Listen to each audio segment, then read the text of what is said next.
Hello and welcome. My name is Aaron Stein, Director of the Middle East Program at the Foreign Policy Research Institute in Philadelphia, and you are listening to the Middle East Brief, a podcast focused on developments in the Middle East and why they matter for U.S. foreign policy. Be sure to subscribe to the Middle East Brief on iTunes and Spotify, and sign up to receive FPRI's Weekly Insights newsletter, where a link to the show will be delivered every 2 weeks straight to your inbox at www.fpri.org. On this week's episode of Middle East Brief, we're going to talk about an article that I wrote for War on the Rocks, titled The Russian Missile That Could End the U.S.-Turkish Alliance. And in this case, I am talking about the controversy over the Turkish decision to purchase a Russian S-400 air and missile defense system, and how that purchase could trigger American sanctions, repercussions for the Turkish participation in the F-35 program, and more broadly, the political fallout that could come from either one of these two things, either sanctions or a blocking of the F-35 export to Turkey, or both things in combination, could mean for the U.S.-Turkish relationship, the health of NATO, and what this could signal for Turkish-Russian relations. So first, I think it's good to run down why it is that the United States is so concerned about the Turkish procurement of a Russian S-400 air and missile defense system. And I think the reasons most often given by U.S. government officials are twofold. One is that NATO members, of which Turkey is one since 1952, are expected to purchase or procure or develop interoperable systems that would allow, in theory, the allies to operate equipment that can either talk to each other or that can work side by side with one another seamlessly in the event of conflict. Now, that doesn't always happen, but this is certainly an aspirational goal that NATO would like. But I think more concretely is that the S-400's radar is very powerful and is capable, at least in theory, of collecting electronic intercepts from the F-35 fighter jet, in addition to getting more accurate radar return data. And that if you have a Turkish F-35 and an S-400 operating, quote-unquote, side by side, is that this would be a system ripe for exploitation, meaning that Russian engineers, Russian personnel who would be called for service or maintenance, or even help in training, would somehow figure out ways to gain access to the data that the radar would collect. And that this data could then be used to better track the F-35, which is built with stealth characteristics, i.e. low observability, and will be essentially the backbone of many Western air forces, obviously both in Europe and the United States, for the foreseeable future, and would therefore figure into any contingency planning in a NATO-Russia conflict. Turkey has tried to dismiss these concerns, saying that the system would not be, quote-unquote, plugged into NATO networks, although that's a little bit nebulous. And two is that it would operate stand-alone, meaning that it wouldn't really connect into Turkish air defense networks. And three is that all of the training for Turkish personnel would take place in Russia, therefore there would be less exposure to Russians in Turkey. And four is that they can manage the safety of the data, and there need not to be that much concern.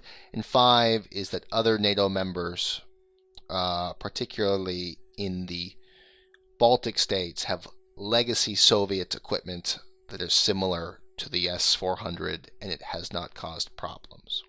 And I should say that the U.S. side has mostly dismissed this, saying that it is naive to think that the Russians will not try to gain access to this information. The legacy systems are in these Baltic countries are exactly that. They are legacy systems, and that the aspiration is for them to buy European or American-made defense systems in the future, and that the context for American concerns and European concerns about the Russian threat has obviously changed since the invasion of Crimea and renewed NATO emphasis on collective defense measures to protect the eastern flank.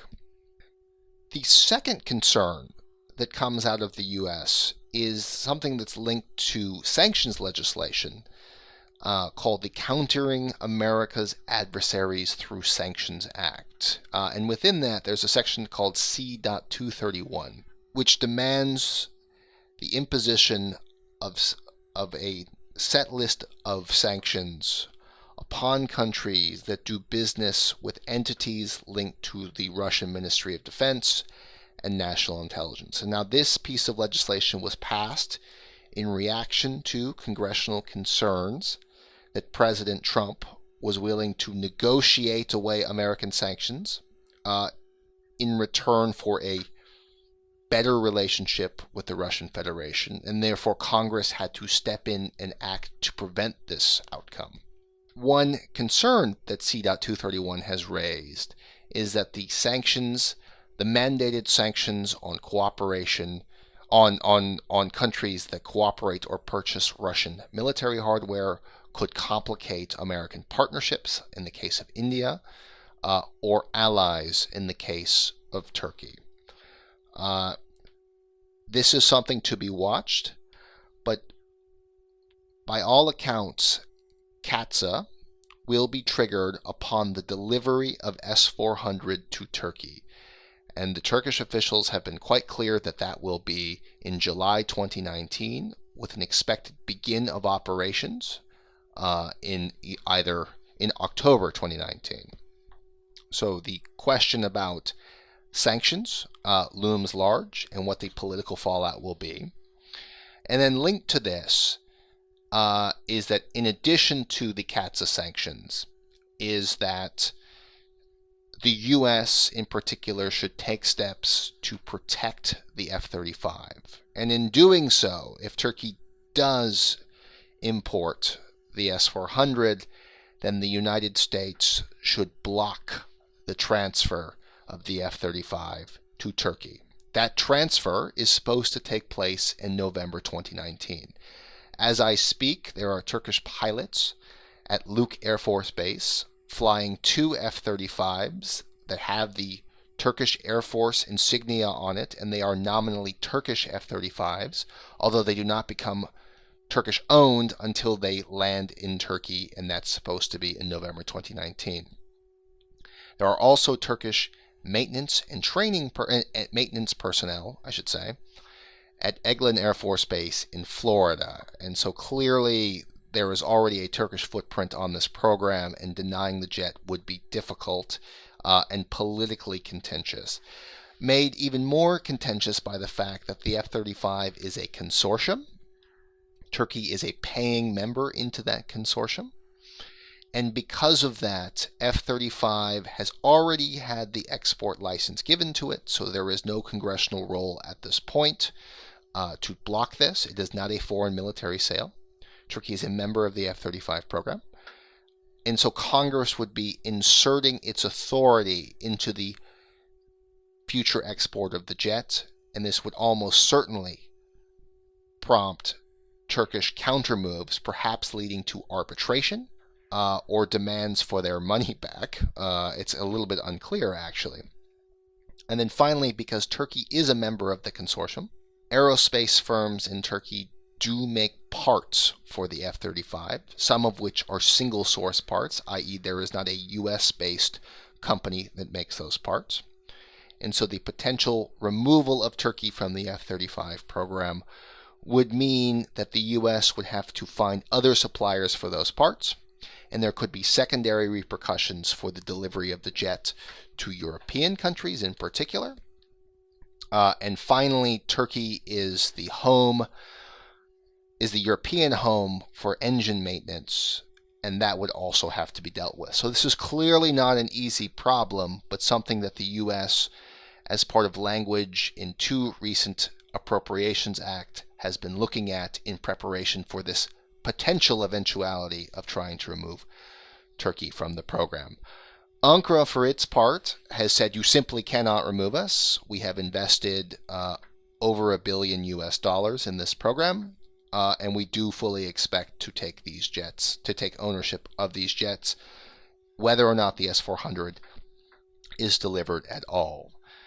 The U.S. has tried a carrot and sticks approach with Turkey to try and wean them off of the S-400 and protect the F-35 exports to Turkey by making an offer for the export of Patriot air and missile defense systems. This received a letter of agreement from Congress in December 2018.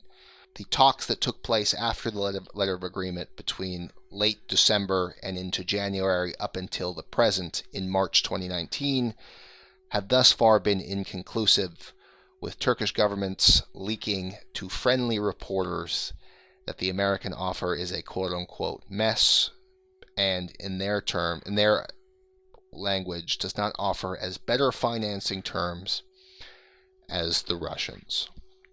So what does this all mean? What is the broader context of this potential rupture?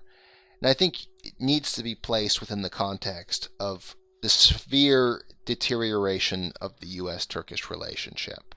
And that has been going on largely over the context of Syria, where the two sides have radically different policies. The U.S. supports a group called the Syrian Democratic Forces as the main ground force in the war against Islamic State.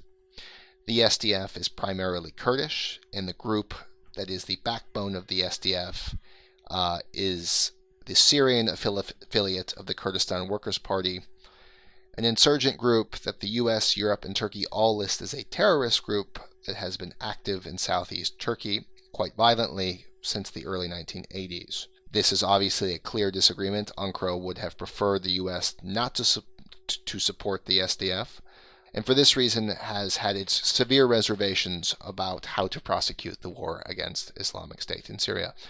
Second of all, within domestic bilateral U.S.-Turkish relations following a failed coup attempt in July 2016, the man that Turkey accuses of being the mastermind of that coup attempt, Fethullah Gulen, lives in rural Pennsylvania, and Ankara has been upset about the failure to extradite him to Turkey, and concurrent to that, the United States government has been upset about the arrest of Americans and Turkish nationals who work at diplomatic facilities in Turkey, largely under dubious circumstances. So what is this? So where is this going? And so my concern is that with all of the secondary issues that are going on in Syria, the detainment of Americans, the failure to extradite Gulen, means that the S-400 could potentially be the straw that breaks the camel's back. I think the stakes are that high, in that Ankara has said it will purchase an S-400 that the U.S. says will compromise the F-35, and therefore is willing to absorb that cost, i.e. the potential rupture with Turkey to protect secrets from its fighter jet, because concerns about Russia are considerable. Meanwhile, on the Turkish side, the concerns about Russia have been minimized, and the F-35 has become a symbol of American commitment to Turkey, and the S-400 has become a symbol of the growing political relationship between the Turkish and Russian governments. So I think that leads me to point 2, which is, what does this mean for Turkish-Russian relations? The relationship is not an easy one. Turkey and Russia are neighbors across the Black Sea, and the two sides were quite hostile with one another, culminating in the November 2015 Turkish shooting down of a Russian jet in Syria, and the levying of sanctions on Turkey by Russia, from everything from agricultural to tourism to energy. The two sides have had a rapprochement, largely over shared interests in Syria, meaning that Russia has facilitated and allowed 2 Turkish incursions in Syria's north, to put pressure on the Syrian Kurds. And the two sides now work together on trying to solve the Syrian crisis politically. And so in that case, Turkish President Recep Tayyip Erdogan and Russian President Vladimir Putin communicate quite frequently. In fact, they speak to each other far more than either Putin does with President Trump or Erdogan does with President Trump. And they have been able to reach a number of agreements, including the S-400, which at this point seems to be a political arrangement as much as a military need for Turkey. And so, while Turkey is not a Russian ally and does have legitimate security concerns about Russian presence in the Balkans and in the Black Sea, their how, meaning their how to deal with this, their policy preferences are different and divergent from the United States, and I would say from most of Europe as well. And so it's not that Turkey and Russia are allies, it's just that Turkey would rather deal with Russia as a trading partner and as a partner rather than as an adversary. Which leads me to the final point I'm trying to make is, so given the two things, the collapse in U.S.-Turkish relations and the warming of Turkish-Russian relations, what does this mean for NATO and transatlantic security? Because again, Turkey is a NATO member. It is the most powerful NATO member on the Black Sea. It's the largest naval force on the Black Sea. It controls the entrance to the Black Sea. It has the largest air force in the region and the largest standing army. So it's not inconsequential. And a big turn towards Russia would not be inconsequential. But one of the things that we will see if the F-35 is delivered in July, in addition to the sanctions, is that NATO will have to take steps to protect the jet. And one thing that you could see is a decrease in NATO overflights of Turkey, the sending of F-35 to any sort of Turkish exercises, military exercises, and a general looking at how to deal with the S-400 problem moving forward. Because it's not as if the S-400 will not collect on F-35. They will be able to get information from F-35 flights in the future over the Black Sea from an S-400 locations in the from the S-400 locations around the Black Sea. Russia has an S-400 in Syria and will be able to get information from Israeli operations of F-35, any flight operations over the Mediterranean, and China will operate a similar system, and obviously there will be Japanese F-35. So it's not as if the secrets of the jet will be forever protected, but it's the co-location that seems to have everybody concerned. And so it will be one way to deal with this would be to minimize times that these systems are co-located. And so you could see a secondary outcome of this, meaning lesser exposure of quote-unquote NATO-operated F-35 in Turkey, in addition to efforts to remove Turkey from the F-35 consortium. The stakes are high, and the timeline is moving fast. If everything holds to schedule, Turkey, unless there is a radical departure in a political decision, which Ankara has not yet signaled, and has, in fact, quite the contrary, said that they will never change their decision about S-400, it will be delivered to Turkey in July. If the U.S. means what it says, that will then begin to trigger discussions in Congress and the executive about imposing sanctions from CAATSA. And then the third order effects on F-35 will probably gain more urgency because those two F-35s I mentioned at the top of this program in Arizona are expected to be transferred to Turkey, or at least scheduled to be transferred to Turkey in November 2019. And so you have which is a month after Turkish military officials say the S-400 that will be delivered in July will become operational. We're running out of time here, and the stakes could not be higher. So with that pessimistic note, I leave you on this week's Middle East Brief with a pledge to return to this topic in the future as we get closer to see if anything has changed. So if you are a fan of the show, please head over to iTunes and leave us a review. We're a new podcast, and this helps us get the word out.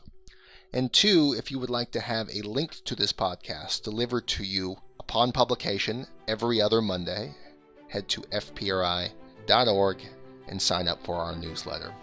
Thank you very much.